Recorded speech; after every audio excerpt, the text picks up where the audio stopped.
Thank you, Rob. Thank you very much. So, yes, let's get on to our first speaker, who I'm sure some of you will recognise from the IATEFL at Brighton this year. She was a plenary talk speaker, Letizia Cinganotto.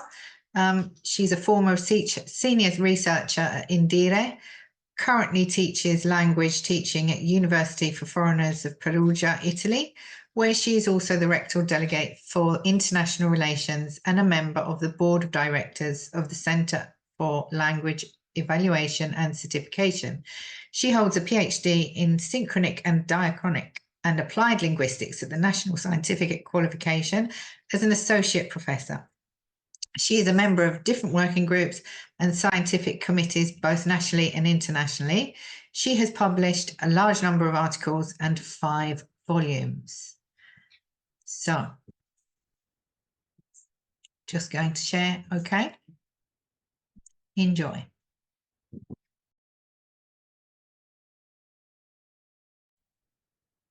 Donna, are you going to share that? Yeah? Okay, yeah. And Letizia has sent us her video of her talk. She's in Turkmenistan today. So hello, Letizia, and it's lovely to have you.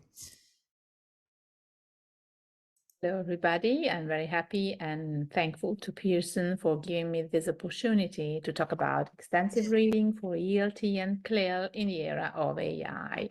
I'm Letizia Cinganotto and I teach language teaching at University for Foreigners in Perugia, which you can see here in this picture.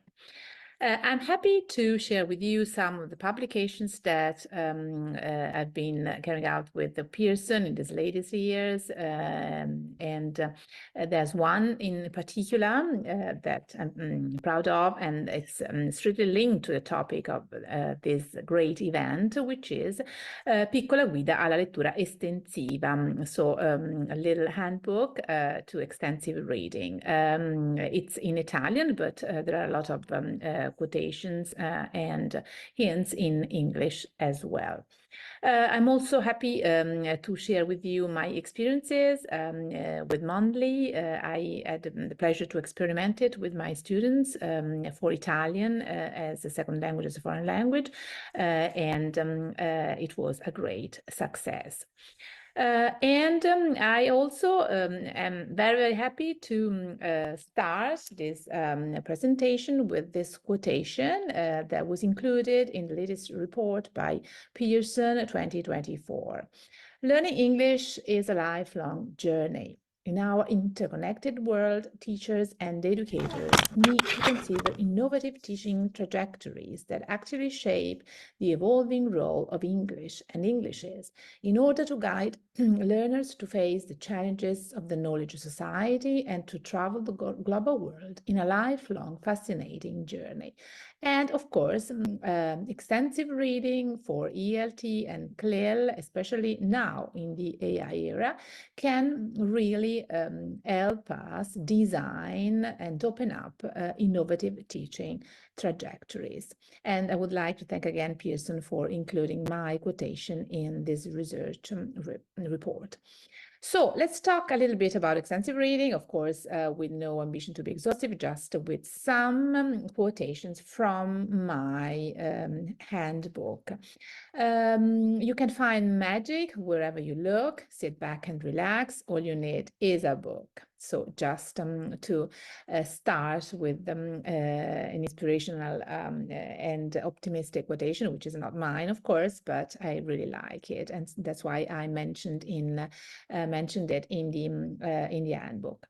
Reading can be learned only because of the brain's plastic design, and when reading takes place, that individual brain is forever changed, both physiologically and intellectually. So this is the potential of reading. Reading that can have a strong impact on our social emotional sphere, relational as well, and of course can be a really helpful and can be an added value for our students' social emotional sphere.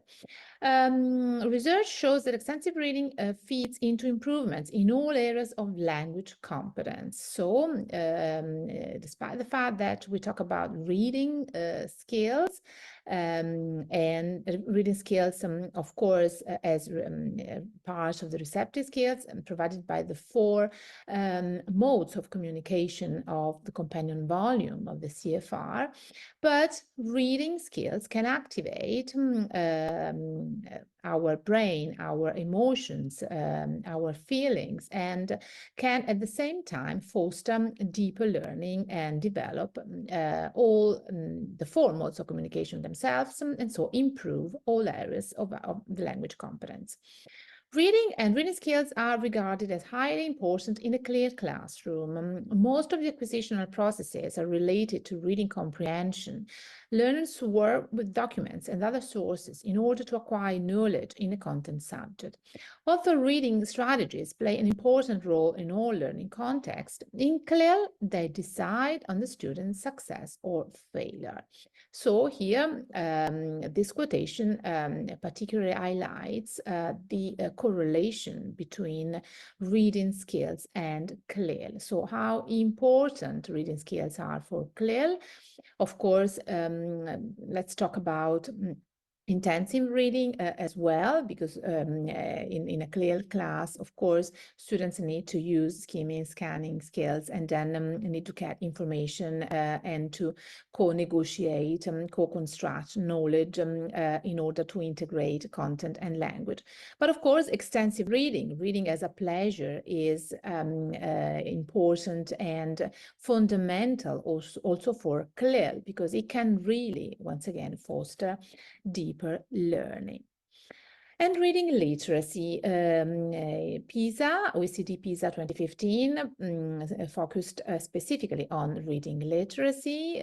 Reading literacy is understanding, using, reflecting on, and engaging with written text in order to achieve one's goals, develop one's knowledge and potential, and participate in society.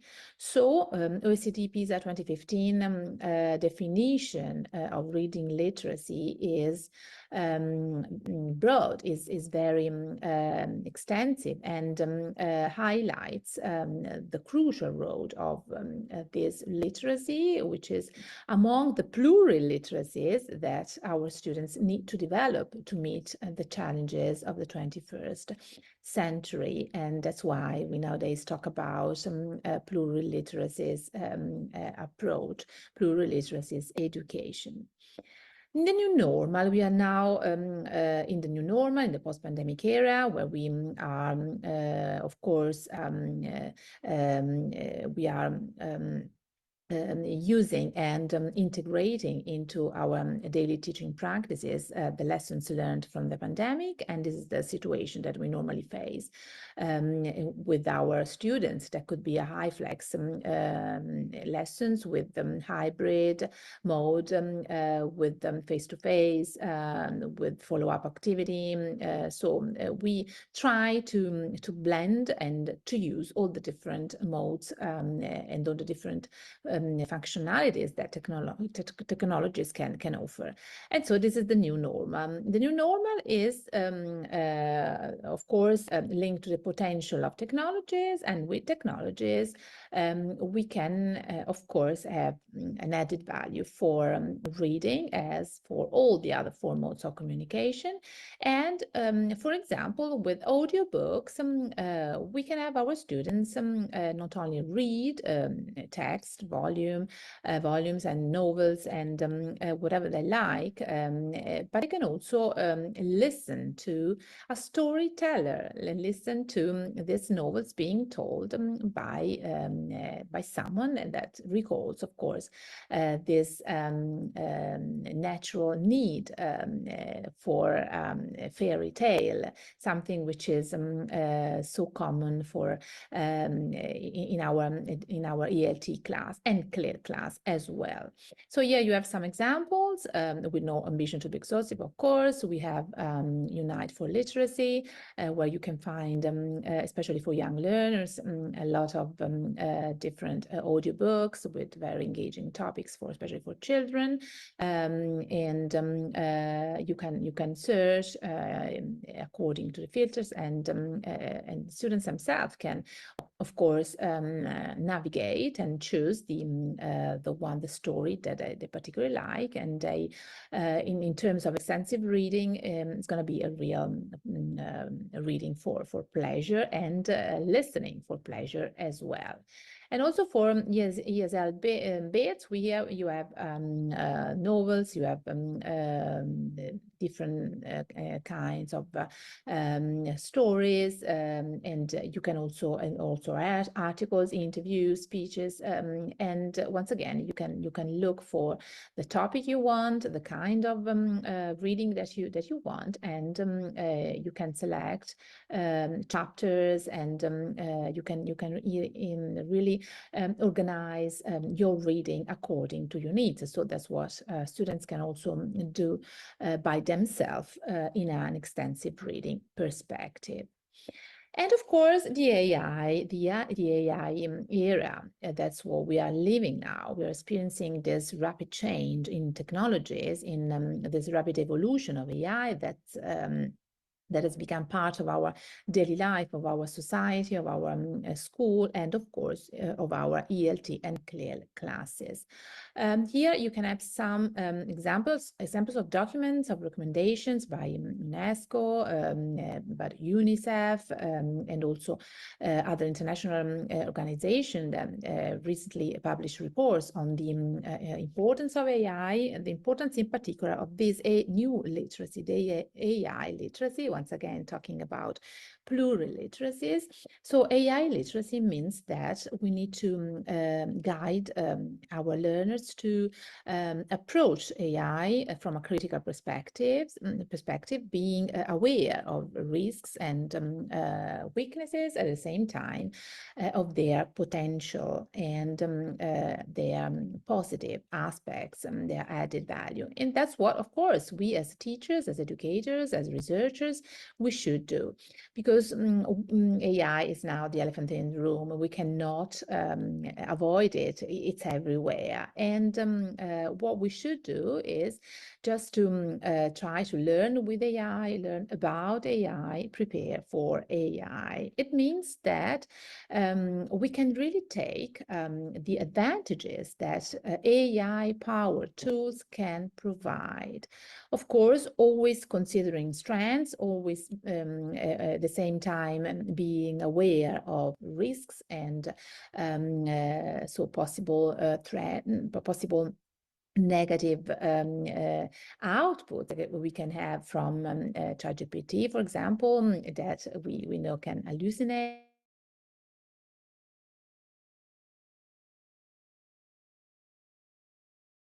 Oh, just block there.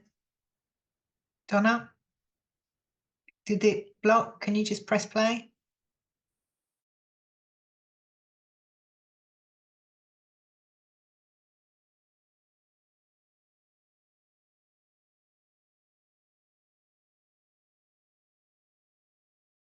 That are being produced as we are speaking, as we are talking, just we can have new web tools produced.